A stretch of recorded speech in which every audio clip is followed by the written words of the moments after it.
Okay, algebra students, here we go. One last one. Well, two problems. I'm going to do two together here. I'm going to do one reverse engineering with something at the end where we can use the distributive property, and one with combining like terms. The combining like terms is going to be the easier one of the two.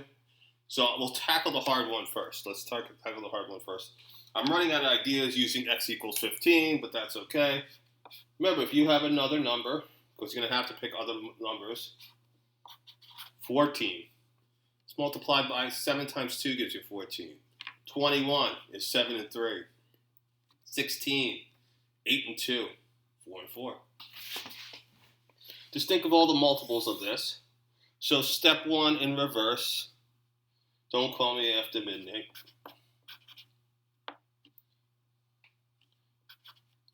Is multiplication division. I'm going to go with that 5 again. Remember, we divided by 5 last time, right?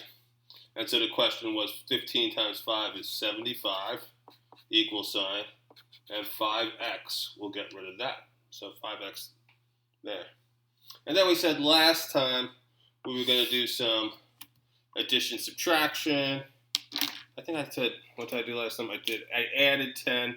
Let's make things different. Let's subtract 12 from both sides. Okay. So the question is, what number minus 12 equals 75? Or in other words, 75 plus 12 equals 87. Equal sign. And what number minus 12 equals 0? Obviously, positive 12.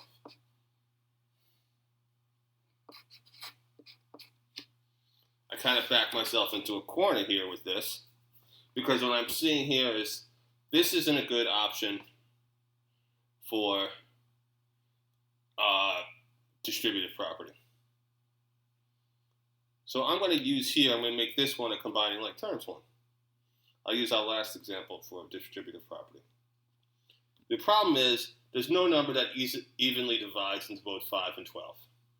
That's where I get into a problem with distributive property. So what I'm going to do instead is I'm going to make this combine like terms.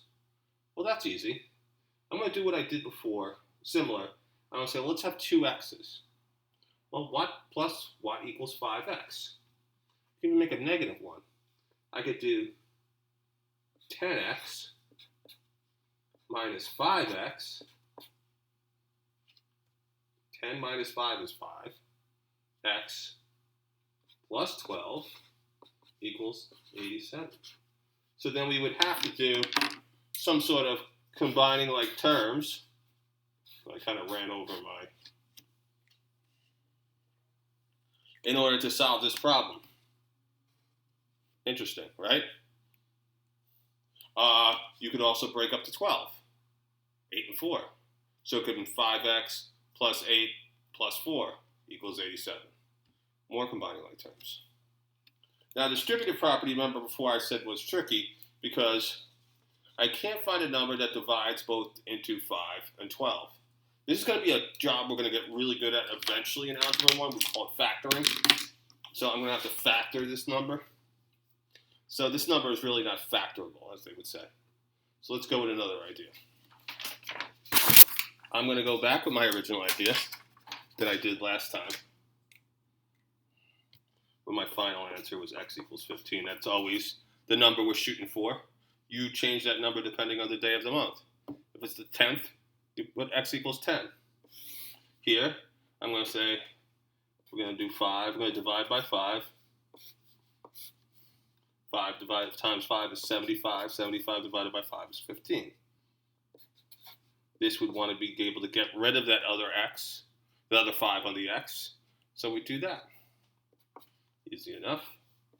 Next step, we said we wanted to do some addition or subtraction, and I'm going to go with what I used last time. I'm going to use adding 10. And I'll show you why. Because 10 and 5 are related. Both of them are divisible by 5. So that's why I'm picking 10. I could pick 15. I could pick 20. 25, 30. Anything that's divisible with 5 would be good for me. So if your number is 3 here, any number divisible by 3, 3, 6, 9, 12, right? 15. So I'm looking at numbers divisible by 5, and 10 is the easiest number I can think of that's divisible by 5.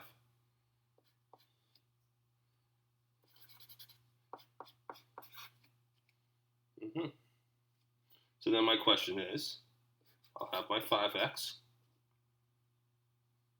What number plus 10 equals 0? Well, negative 10 plus 10 equals 0. Equals, what number plus 10 equals 75?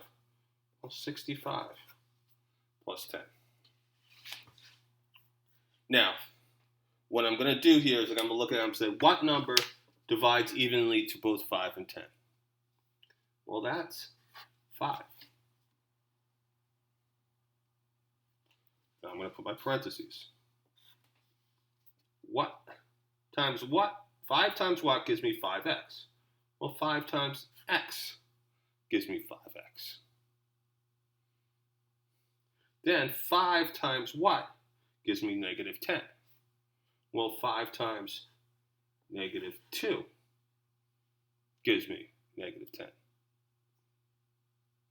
I could have also did negative 10 divided by 5 would give me negative 2. And now you have a distributive property step in your algebra expression equation that you created. All right, guys, have a great night. I will talk to you later.